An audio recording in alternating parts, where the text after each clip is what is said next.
aconsejo que vaya a nuestro canal de YouTube y entonces busque la predicación del domingo para que entienda todos los beneficios que hay de la reconciliación y los pasos que hay que dar para la reconciliación en las relaciones humanas, en las relaciones sociales. Ahora nos vamos a enfocar en la relación con Dios, la bendición de la reconciliación con Dios. Y esto es tremendo, hermano, sobre todo porque, mire, Dios dio el primer paso para reconciliarnos. Dios no esperó que nosotros decidiéramos cambiar, portarnos bien, no, Él nos amó. Y siendo pecadores, Cristo murió por nosotros. Esto es tremendo entenderlo. Así que vamos a enfocarnos en la bendición de la reconciliación. Colosenses 1:19 nos muestra un principio. Y es que todas las cosas tienen que ser reconciliadas, porque después del pecado de Adán, después de la caída del ser humano, no solamente el hombre quedó separado de Dios, sino que toda la creación, todo el ecosistema, la naturaleza, los animales, todo quedó destruido en cuanto a que se perdió la armonía, se perdió la unidad. Cuando Dios creó las cosas, Dios revisó todo y vio que era bueno. Pero después del pecado de Adán y de Eva, las cosas dejaron de ser buenas. Y para la gente que no entiende el porqué de la maldad y las enfermedades y tantas cosas, esto vino como consecuencia del pecado.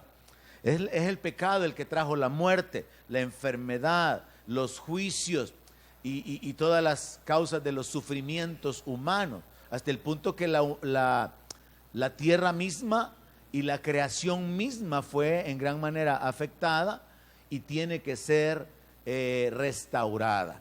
Colosenses 1:19 nos habla de nuestro Señor Jesucristo y dice que al Padre le agradó que en Él habitara toda plenitud. Hay otro texto que es más claro donde dice que en Él habita corporalmente toda la plenitud de la deidad. En Cristo Dios estaba morando. Por eso Jesús dijo: el Padre que mora en mí hace las obras. Ahora en el verso 20 toca el tema que estamos nosotros escudriñando. Y por medio de Él, o sea que Dios le plació, por medio de Él, reconciliar consigo mismo, con Dios, todas las cosas. Y vea esto, así las que están en la tierra como las que están en los cielos, haciendo la paz mediante la sangre de su cruz. Cuando usted entiende que Dios creó todas las cosas buenas y había armonía y había comunión entre el hombre y Dios, pero que el pecado separó al hombre de Dios y, como dice Romanos 3, quedamos destituidos de la gloria de Dios. Cuando usted entiende que el pecado afectó no solamente la relación del hombre con Dios, sino que también afectó la creación, usted puede comprender por qué la Biblia dice, el apóstol Pablo escribió, que la creación misma gime a una, esperando la manifestación gloriosa de los hijos de Dios. Y por qué la palabra de Dios nos habla de que viene el día de la restauración de todas las cosas, donde según el profeta Isaías, parte de la restauración será que el cordero va a morar con el león y que un niño va a jugar con el áspid, porque por causa del pecado es que vino la maldad, vino la maldición sobre la tierra, vino la necesidad del trabajo con gran esfuerzo para poder hacerla producir, vino esta disensión entre los animales que causó que hubieran fieras. Pero ya en el milenio se nos habla de un nuevo orden, nuevos cielos, nueva tierra, y es parte de la restauración de las cosas enfocados en la reconciliación. Ahora, a mí me llama la atención esto, vea, dice que al Padre le plació reconciliar con Él las cosas que están en la tierra y las que están en los cielos. O sea, crear un orden en el cual hay una unidad y armonía entre el cielo y la tierra. Y esto está conectado con el Padre Nuestro. Por eso es que en el Padre Nuestro el Señor nos enseñó a pedir: venga a nosotros tu reino, porque cuando el reino de Dios viene a la tierra hay una unidad perfecta. Cuando la voluntad de Dios se hace en la tierra, las cosas celestiales están unidas con las terrenales, pero actualmente están separadas. La gente no entiende que por qué tantos niños mueren, que por qué el hambre, que por qué tanta guerra, que por qué tanta violencia. No es culpa de Dios, es culpa del hombre. No se entiende que esto es una consecuencia espiritual, pero Dios tenía un plan para restaurar desde antes de que el mundo fuera creado, porque Dios en su sabiduría podía establecer cuál iba a ser la solución al problema antes de que el problema se diera. Y por eso en el libro de Apocalipsis dice que el Cordero fue inmolado desde antes de la fundación del mundo. Hay una frase ahí, lo cual revela que eso ya estaba determinado. Dios iba a crear una nueva creación, una nueva criatura. Esta criatura iba a caer de la gracia, se iba a apartar de Dios, pero Dios ya tenía la forma de poder restaurarlo y de poder reconciliarlo. Ahora, es sumamente interesante entender que en la Biblia se nos hablan de muchas doctrinas, de muchos aspectos, como la doctrina de la justificación, la doctrina de la santificación, la de la glorificación. Pablo toca todas esas doctrinas. Y por eso es importante leer la palabra, detenernos y entender qué significa cada una de ellas. Pero esta noche lo que quiero hacer es conectar lo que es el perdón con la justificación y con la reconciliación, porque estas tres palabras tienen una relación entre ellas. Veamos en el libro de Efesios, o carta de Pablo a los Efesios, capítulo 2, verso 13, un texto que termina en el versículo 16, y preste atención a lo que ahí está escrito. Resulta sumamente interesante para mí que nos detengamos en lo que es la obra de Dios en nuestra vida, porque se conecta el aspecto de perdonar con justificar y con reconciliar. Y reconciliar es la acción más completa. Perdonar es la acción básica. Justificar queda en medio y es mejor que el perdón, pero lo de la reconciliación es mayor. Entendámoslo, veámoslo aquí en la palabra en Efesios capítulo 2 y versículo 13. Dice: pero ahora en Cristo Jesús, ustedes que en otro tiempo estaban lejos, han sido hechos cercanos por la sangre de Cristo. ¿Alguien dice gloria a Dios? Estábamos lejos y hemos sido hechos cercanos por la sangre de Cristo. Verso 14, porque Él es nuestra paz, que de ambos pueblos hizo uno, derribando la pared intermedia de separación. ¿Cuáles son esos dos pueblos? Está hablando del pueblo judío y del pueblo gentil. Está hablando de la descendencia de Abraham a través de Isaac y la descendencia de Abraham por medio de Ismael. Está hablando de todos los seres humanos separados entre el pueblo judío y los gentiles, todas las demás naciones que hay en la tierra aparte de los judíos. Entonces dice que Él es nuestra paz, que Él hizo de ambos pueblos uno y derribó una pared de separación. Verso 15, interesante la palabra que se utiliza: aboliendo. Abolir significa anular algo. Algo que legalmente estaba establecido se anula, se establece como sin efecto. Y dice que el Señor abolió en su carne, o sea, con su sacrificio, las enemistades. Abolió la ley de los mandamientos expresados en ordenanzas. Esto es sumamente interesante porque el Señor Jesús, la noche en que fue entregado, comió la cena con los apóstoles y Él les dijo que cuando bebían la copa, esto era el símbolo de la nueva alianza, del nuevo pacto. Y este verso nos está diciendo que el Señor Jesucristo abolió la ley de los mandamientos. Como muestra un botón, la iglesia sabatista, los adventistas viven bajo la ley, porque ellos sostienen que según revelación dada a Elena de White, Dios le mostró que el mandamiento de guardar el día sábado era una obligación para la iglesia en el tiempo presente, pero eso pertenece a la ley.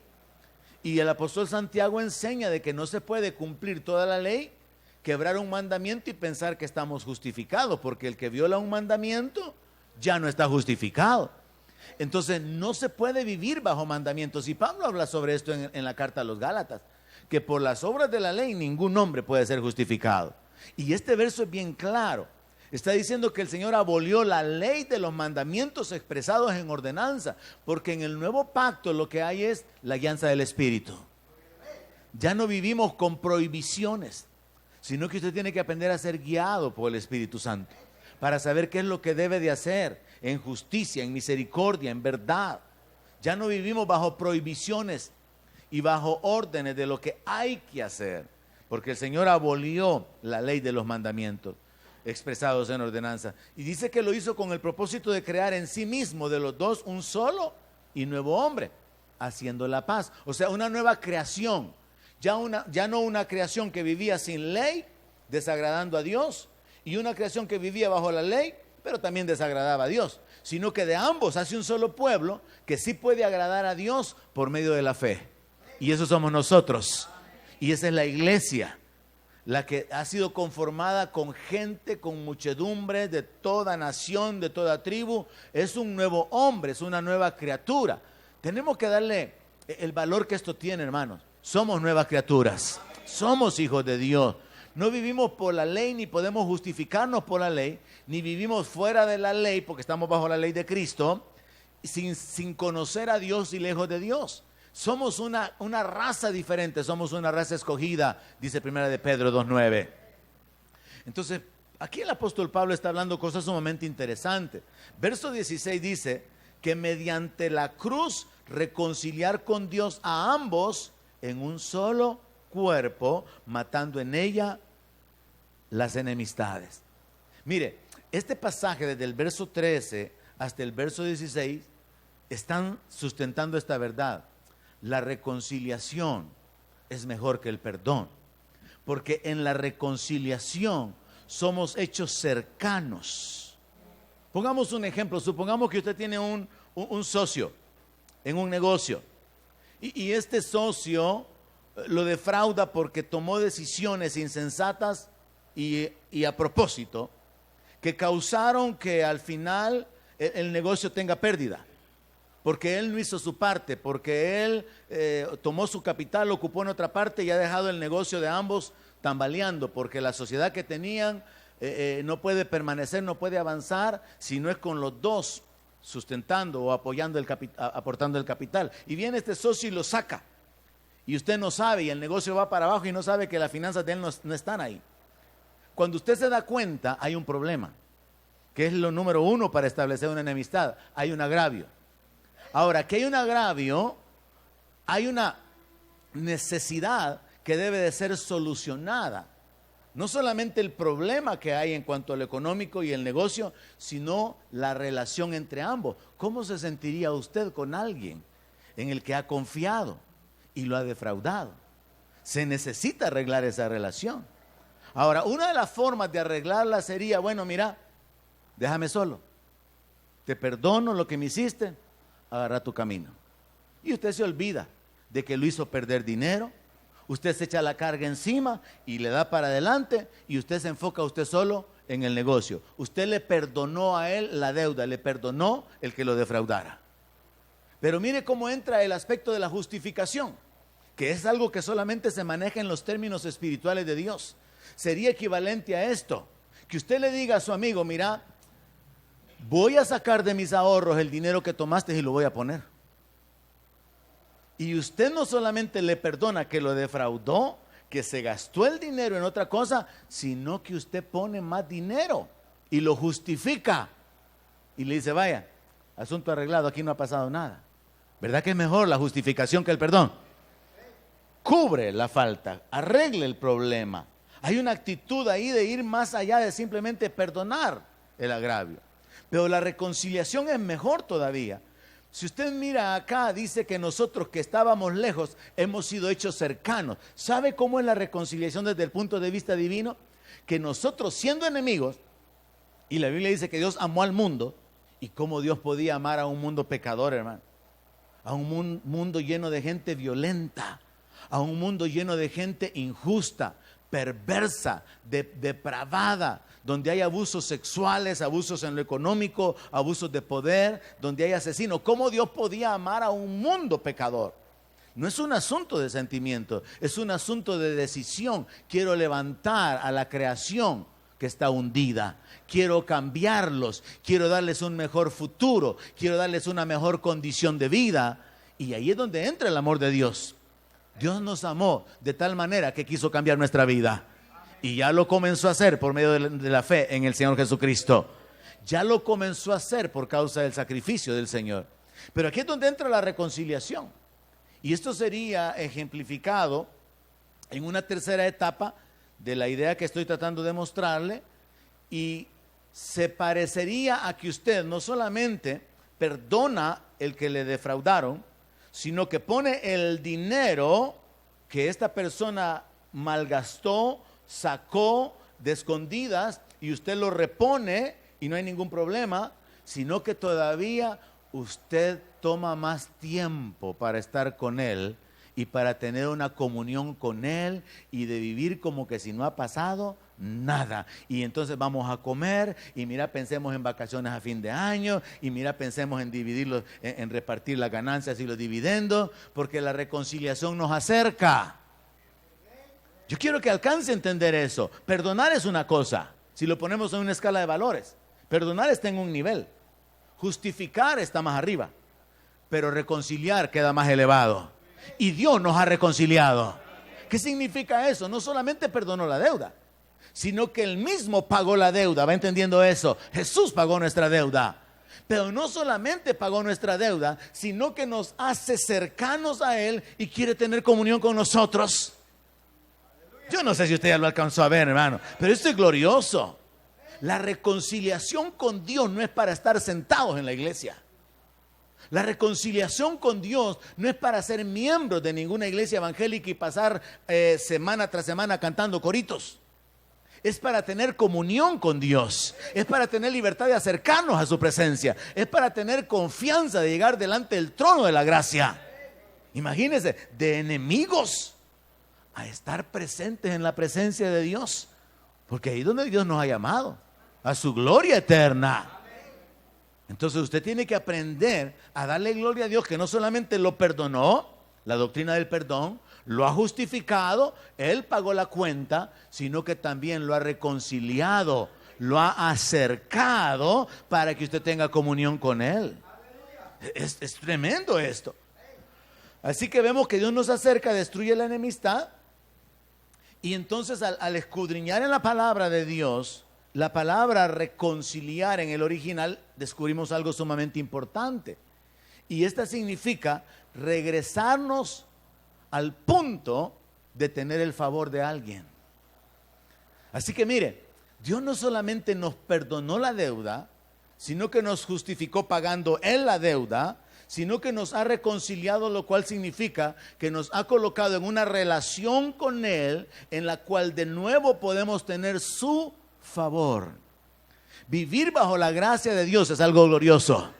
El problema es que nuestra mente estorba a nuestro espíritu, y si nuestro espíritu no está lo suficientemente alimentado con la palabra, entonces nosotros no podemos levantarnos a otro nivel y aprender a depender de la gracia de Dios, aunque pareciera que el Señor Jesús quería inquietar a los apóstoles haciéndoles pensar de esa manera, cuando les dijo que las aves no tenían graneros y no aguantaban hambre. ¿Qué estaba queriendo decir Jesús sobre esto? Que el Padre sabe de qué cosas tenemos necesidad. Pero ¿y por qué no hace nada? Porque no vivimos con fe en la gracia. ¿Por qué no vemos más milagros? Porque no oramos, porque no dependemos de Dios, porque preferimos rebuscarnos, porque preferimos hacer las cosas en nuestro esfuerzo, porque no dejamos a Dios obrar. Es la fe la que agrada a Dios, y tenemos que aprender a vivir con fe en la gracia de Dios, fe en la misericordia de Dios, fe en el amor de Dios, fe en el poder de Dios. Cada día usted va a encontrar oportunidades y en diferentes direcciones cómo usted puede tener fe en Dios. Aprenda a tener fe en la gracia. Aprenda a vivir con fe en la gracia de Dios. ¿Y qué es la gracia? El favor de Dios. Algo inmerecido, usted no se lo gana. Usted no acumula puntos. Ahora la promoción es 3 puntos de gasolinera Texaco por cada galón o por cada dólar. Hay promoción. Pero acumular, hermano, 10,000 puntos. Van a ser $10,000. Cuesta un montón acumular 10,000 puntos. Y con Dios usted no tiene que acumular puntos. ¿Qué es lo que tiene que hacer? Creerle. Creer en su bondad, creer en su amor, creer en su testimonio, creer en su Hijo, creer en sus promesas, creer en su palabra. Entonces, muy interesante, al menos para mí, entender que todas las cosas tienen que ser reconciliadas, y Dios a través de Cristo obró ese sacrificio para reconciliar las cosas que están en los cielos con las que están en la tierra. Y entender que la reconciliación es mejor que el perdón me hace estar más agradecido. Yo ya estaba agradecido al saber que Dios me había perdonado, pero al saber que Él me ha reconciliado, lo cual significa que me ha acercado y que estoy en la posición de que puedo recibir de su favor todos los días, eso me hace ver que la obra de Dios era más grande que lo que yo entendía.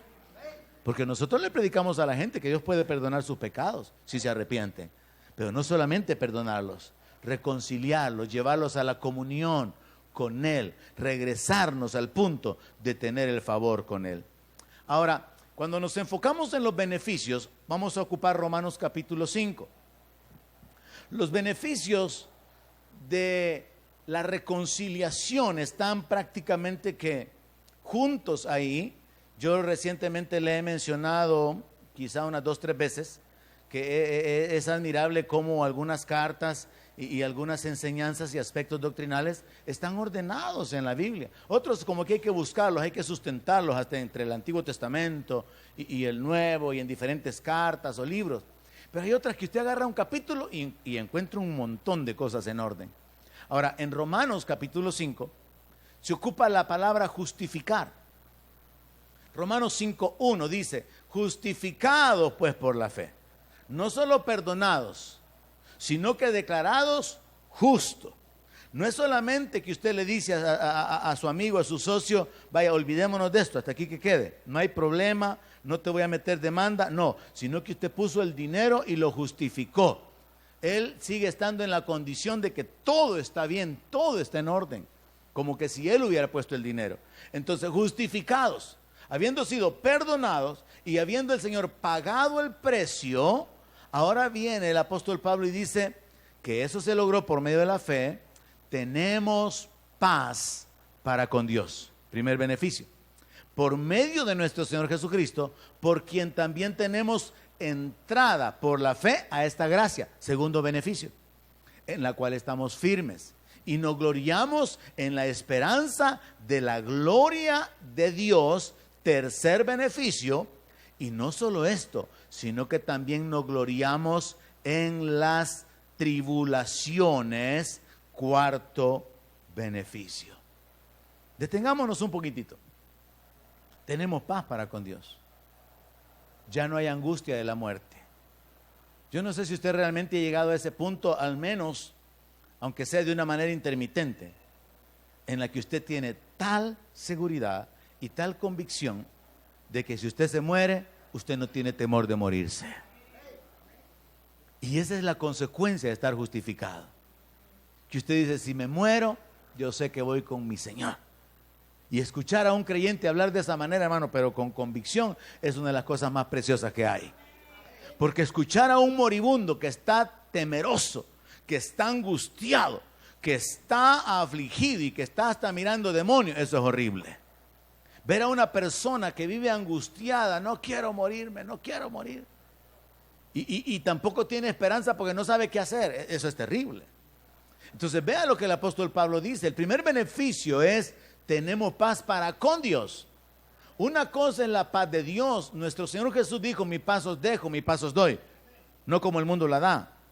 Una cosa es que usted tenga la paz de Dios.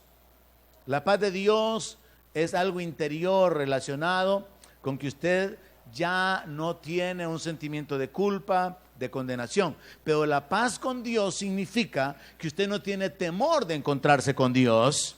Usted no tiene temor de la muerte porque usted no está viviendo en incertidumbre. Usted sabe que usted pasó de muerte a vida cuando usted le entregó su vida al Señor. Pero aquel que está en la iglesia y viene y entra y sale, pero realmente no vive en la fe en Cristo, a la hora de las horas puede hacer que diga, llamen al pastor, llamen al pastor. No, si aquí no hay extrema unción, hermano. O usted está dentro o está afuera. Pero yo no lo puedo ir a santiguar, hermano. Yo no puedo, repita conmigo. ¿Y qué le voy a decir que repita conmigo de tanto que le he predicado? Amén. Si usted está dentro, está dentro. Si usted está afuera, está afuera. Ahí no hay nada que arreglar. Así que el asunto es que cuando usted ha sido justificado, usted tiene paz con Dios. Puede hacer que tenga guerra a su alrededor, pero con Dios usted tiene paz. Puede ser que tenga enemigos que se han levantado en contra suya, pero usted con Dios está en armonía, en comunión, con libertad de acercarse delante de Él. Entonces la paz con Dios hay que separarla de tener la paz de Dios. Y es el primer beneficio. Segundo beneficio es, entramos en la gracia. Mire qué tremendo, hermano. Por quien también tenemos entrada por la fe a esta gracia.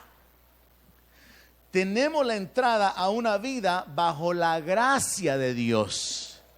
En el Antiguo Testamento la gente vivía bajo la ley, procurando agradar a Dios, procurando honrar a Dios a través de la obediencia, a través del cumplimiento de los mandamientos.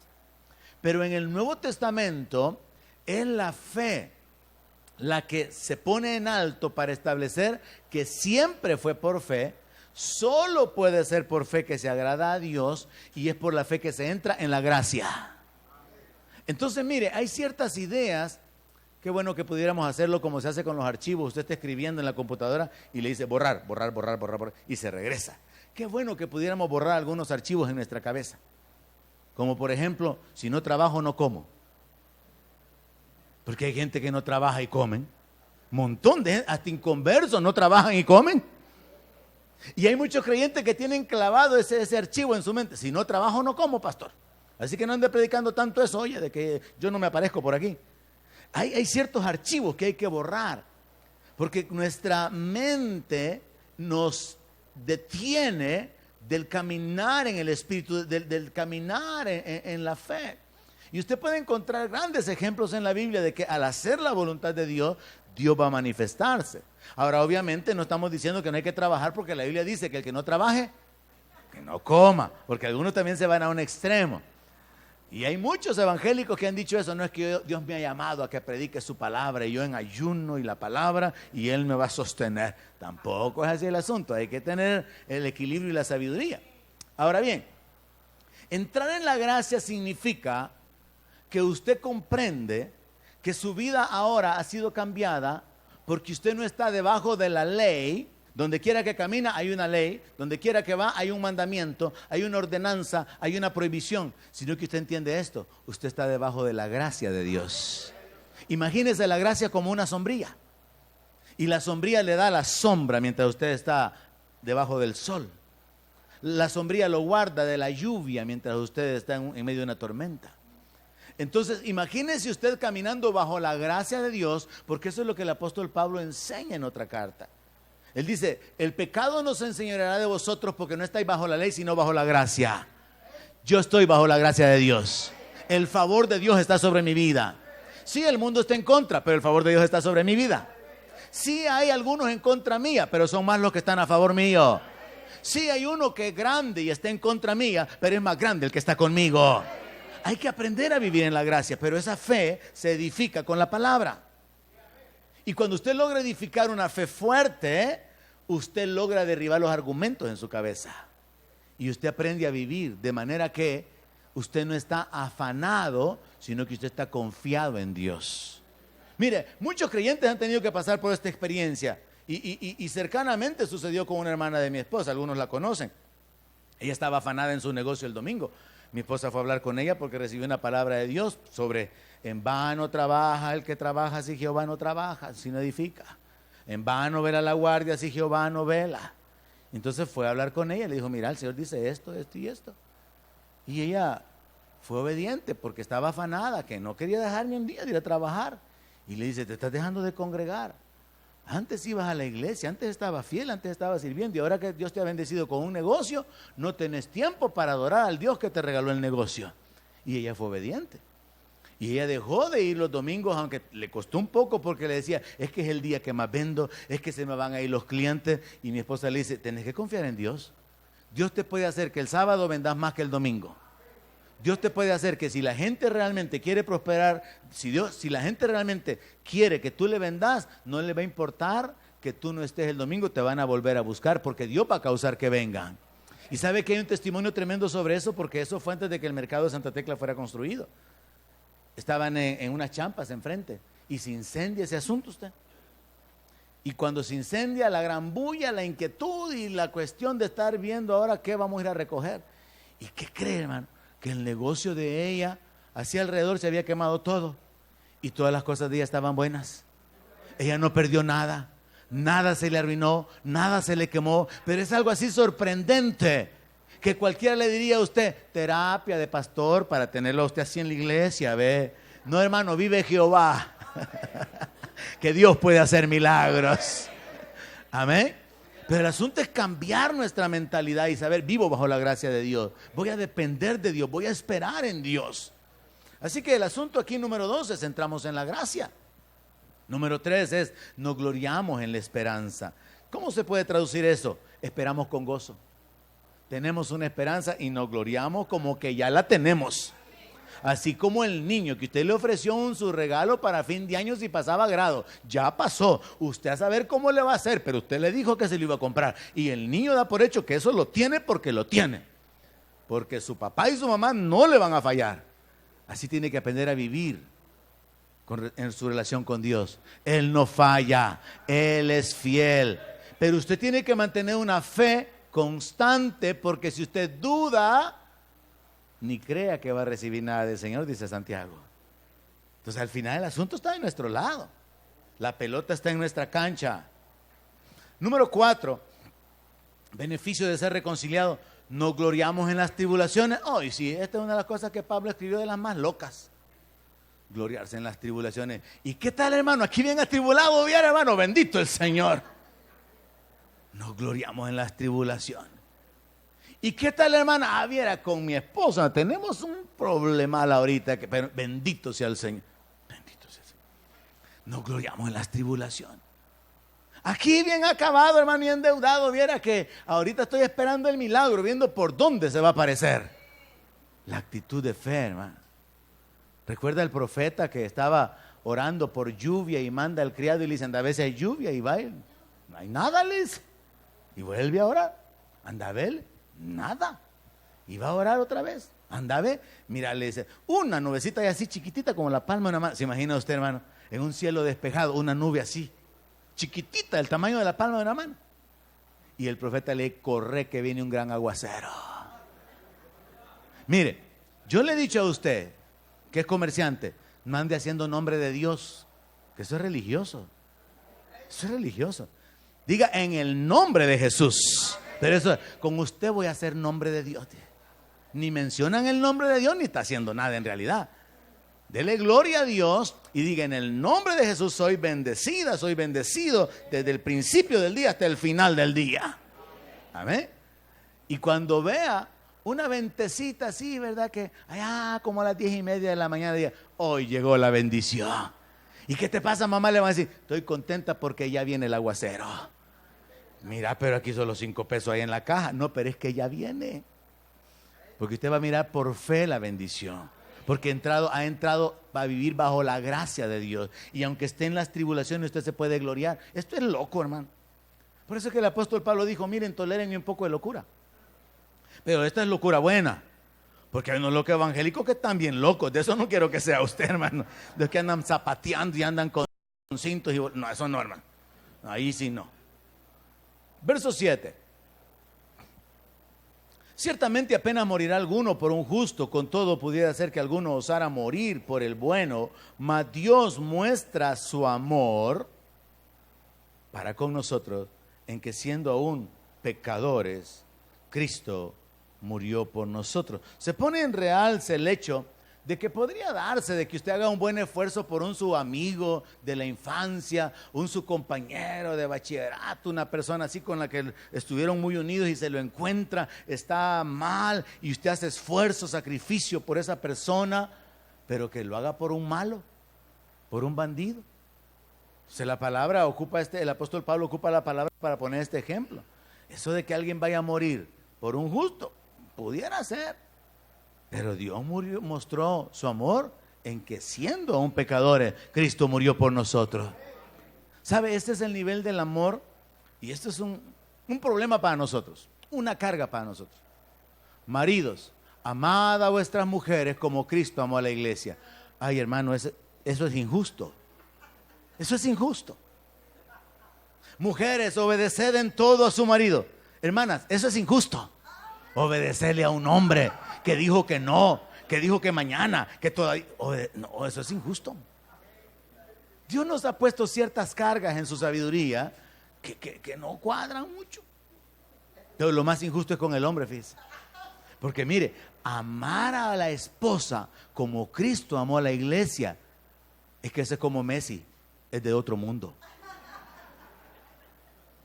¿Sabe por qué? Porque Cristo se sacrificó por ella para presentársela una iglesia gloriosa sin mancha y arruga. No esperó a que ella fuera llena de virtudes, de cualidades, que tuviera razones por las cuales alabarla, sino que Él se dio por una iglesia que somos nosotros, siendo pecadores, siendo infieles, siendo llenos de maldad y perversos, y Cristo muere por nosotros. Entonces, para mí esa carga de amen a sus mujeres como Cristo, ay Señor, me quedó cortito, le digo así, tantito así, cortito me queda. Pero el equilibrio viene, ¿verdad? Cuando ya en la relación matrimonial eso viene a ser como lo ideal de Dios, como la forma ideal en que debería de vivir una pareja, con amor y con respeto. Y entonces, como estamos sujetos a desobediencia todos y todos necesitamos misericordia, ahí la cosa se va emparejando un poquito, pero de cualquier manera la carga sigue estando. Amar como el Señor amó a la iglesia. Hombres, eso es un gran reto. Y tenemos que considerarlo en serio, porque eso significa seguir buscando lo mejor, procurando lo mejor, seguir sirviéndola, honrándola, prefiriéndola, levantándola, ayudándola, sustentándola. Cuando llegue la menopausia, cuando esté en la cuando le haya pasado, cuando no tenga pelo, cuando haya que caminar con bordón, con andadera. Y si algunos no la aman y no han llegado a ese punto, a saber cómo van a hacer más adelante. Porque el amor no es un sentimiento. El amor no es un asunto de sentir mariposas en la panza. El amor es una voluntad. El amor es una determinación. Es una decisión. Y cuando usted decide levantar a alguien, beneficiar a alguien, servir a alguien, honrar a alguien y todo eso, usted honra a Dios. Y Dios se va a encargar de bendecirlo a usted. Entonces es un asunto que tenemos que tomar en serio, pero ese es otro mensaje. Ahorita, tranquilos los hombres, respiren ya, porque ya les puse encima la carga. Ya estaban afligidos. Entonces, en el verso 9 de Romanos 5, Pablo escribió: pues mucho más estando ya justificados. Recuerde que la justificación es mejor que el perdón y nos enfoca, nos alinea hacia la reconciliación. Mucho más estando ya justificados en su sangre, por él seremos salvos de la ira. Quinto beneficio: salvo de la ira. Dice el necio en su corazón: no hay Dios. Pero cuando se muere y se da cuenta que no dejó de existir, comienza el tormento. Así como el Señor Jesús lo mencionó con respecto al rico. Y abriendo sus ojos en el Hades se dio cuenta que estaba en tormento. Y ahora sabe que hay vida después de la muerte, que hay ángeles, que hay demonios, que hay diablo y que hay Dios. Dije esto en el enfoque de que la gente puede vivir negando a Dios.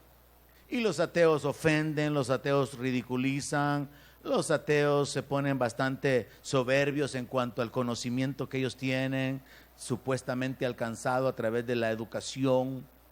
Pero el asunto es, ¿y cuando se mueran? Y se den cuenta que sí había Dios, que es el juez de toda la tierra, y que no solamente hay Dios, sino que está establecido por Dios, que los hombres mueran una sola vez y después el juicio. Ahí será el lloro y crujir de dientes. El Señor Jesús habló acerca de eso. Entonces el asunto aquí es que un creyente que ha sido reconciliado y está cerca de papá, es un hijo, mire, de enemigo a hijo, tiene comunión con Dios, camina en fe, camina bajo la gracia de Dios y ha sido librado de todo juicio. Porque lo que el apóstol Pablo enseña es que nosotros vamos a compadecer ante el tribunal de Cristo, que es diferente del juicio en el trono blanco. El tribunal de Cristo es para recompensa, es para premios, es para galardones, para que cada uno reciba según su obra. Y aquello que hizo que no estuvo bien, no recibe recompensa, no recibe premio. Entonces, los creyentes vamos a ir delante del tribunal de Cristo, pero los inconversos van a ir todos delante del trono blanco para ser juzgados según sus obras. Y esto del juicio es algo que el mundo ignora, que la gente rechaza, porque para ellos no tiene mucho sentido a veces ciertas cosas que se les predica a través de la religión. Y entonces surgen argumentos hasta como este. ¿Y cómo va a ser pues que el cristianismo que vino al Salvador hace 100 años es la verdadera verdad? Cuando el catolicismo vino antes con los conquistadores, ya tiene unos 500 años. ¿Y cómo va a ser que ahora los evangélicos dicen que son los poseedores de la verdad? Y luego aparecen las sectas, y aparecen los testigos, y Luz del Mundo, y los mormones, y adventistas, y cada quien dice que tiene la verdad. Y entonces se da una gran confusión para todos aquellos que no han llegado a entender que Jesús es el camino, que Él es la puerta, que Él es la resurrección, que Él es la vida. Y más ahora con los musulmanes proclamando que Jesús no murió, y que no hay resurrección, y que no hay perdón de pecado, y que usted se tiene que ganar solito la salvación. Porque eso es lo que predican ellos, que Jesús es un profeta y que Dios lo mandó con el evangelio, pero que ese evangelio que Él trajo se ha corrompido. Y por eso fue que el Señor tuvo que levantar ese movimiento del Islam a través del profeta para poder restaurar y corregir todo lo que se había deteriorado a través de la religión. Y entonces la gente queda todavía más confundida. Pero la palabra de Dios nos habla acerca de que fuimos justificados en la sangre de Jesucristo. Fuimos reconciliados con Dios por la muerte de su Hijo. Esa es una verdad evangélica fundamental. Usted fue reconciliado con Dios por la muerte de Jesús. Sin la muerte de Jesús seguimos en nuestros pecados. Sin la muerte de Jesús no hay esperanza de resurrección. Sin la muerte de Jesús no hay esperanza de vida eterna. Pero Jesús ha resucitado. Él es el juez de los vivos y de los muertos. Entonces Pablo dice, fuimos reconciliados con Dios por la muerte de su Hijo. Mucho más estando reconciliados seremos salvos por su vida. Ese es el beneficio número 6. El 5 es salvos de la ira. ¿Cómo se traduce o cómo lo entendemos o lo aplicamos? No tenemos nada que temer con respecto a un juicio, ni tampoco tenemos que temer el entrar en la gran tribulación, porque el apóstol Pablo habla acerca del Señor que nos libra y nos librará de la ira venidera. Entonces sobre la tierra viene un tiempo de ira, un tiempo de juicio, pero el creyente no tiene que vivir preocupado por eso. Mire, en el mundo se manejan cosas que a veces nosotros recibimos así como el último impulso, la última onda, así apenitas, pero en los Estados Unidos se está esperando una recesión para enero. Y entonces la gente comienza a preocuparse. Estamos en noviembre todavía y algunos ya están pensando, ya no me van a mandar nada en enero. Ay, Dios guarde, ¿y cómo voy a ser bendito Señor? Ay, las 3 vírgenes santísimas. Se les sale ahí. No hemos llegado ni a diciembre y ya se pone a hacer cuentas que en diciembre ya no le van a mandar nada. Así estamos programados nosotros mientras no nos llenamos de la palabra. Y entonces tenemos temor de la angustia, tenemos temor del mañana. Cuando la Biblia menciona, por ejemplo, en Proverbios 31, ¿verdad? Que la mujer virtuosa no tiene temor de malas noticias. Está preparada para el frío, está preparada para enfrentar las circunstancias. Pero eso es una mujer de fe. Entonces el asunto es, si usted se llena de fe, le va a pasar lo mismo que le pasa al oso cuando se va a dormir. Tiene suficiente grasita, tiene suficiente nutriente como para poder atravesar el tiempo de las vacas flacas. Pero usted tiene que estar lleno de fe, lleno de la palabra, enfocado en la gracia y sabiendo que estas son verdades de la revelación de la voluntad de Dios. Seremos salvos de la ira, pero también seremos salvos por su vida, que es el número 6. Y esto nos habla de la vida eterna. Y hay un texto interesante en Juan 17:3. No sé si usted lo habrá visto y le haya inquietado en alguna ocasión. Pero mire lo que el Señor Jesús dijo en Juan 17:3. Y esta es la vida eterna. Que te conozcan a ti, el único Dios verdadero, y a Jesucristo, a quien has enviado. ¿Cuál es la vida eterna? Estar en la presencia de la gloria de Dios. Esa es la vida eterna, que te conozcan a ti. Y que nos demos cuenta que Él y Jesús, a quien Él envió, es el Dios verdadero. que se den cuenta del misterio del cual Jesús habló, el Padre y yo uno somos, está en la presencia de Dios. Por eso me encanta ese canto, solo puedo imaginarme. Porque hermano, para nosotros es algo que está así como pendiente. La Biblia dice que cosas que ojo no vio, ni oído oyó son las que Dios ha preparado. Y nos quedamos así realmente muy en el aire.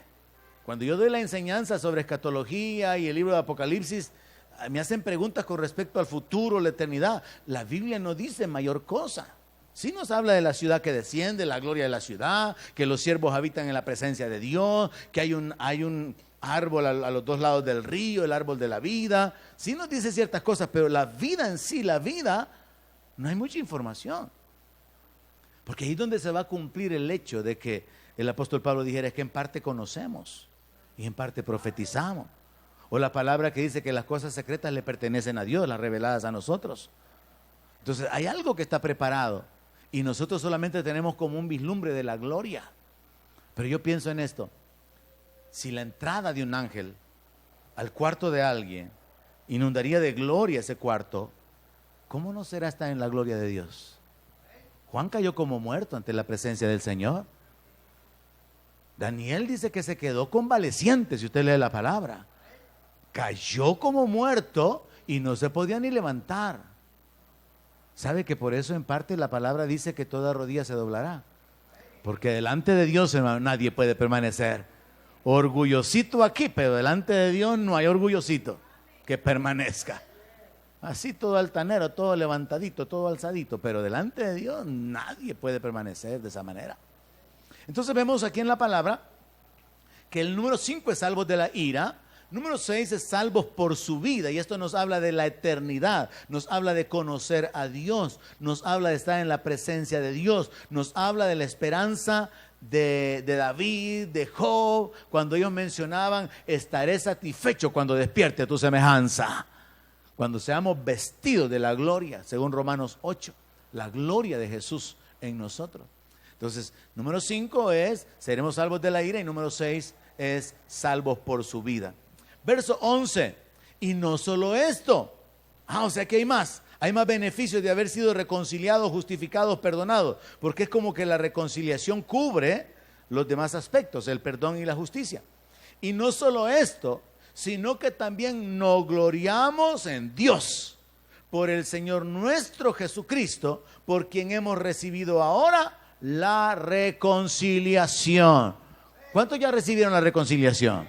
Es por la fe en Jesús, es por su sangre, es por su muerte, es por su sacrificio. Pero mire, hermano, procure de veras con toda dedicación, con todo esmero, que esto no sean meras palabras que usted oye, sino que usted llegue al punto donde usted sabe en su corazón, estoy reconciliado, soy un hijo de Dios. Antes era enemigo, pero Él cambió mi vida, soy una nueva criatura. No solamente me perdonó, pagó mi deuda y me ha hecho cercano y me permite que entre a una nueva etapa de vida, a una nueva forma de vivir, la cual es vivir bajo la gracia.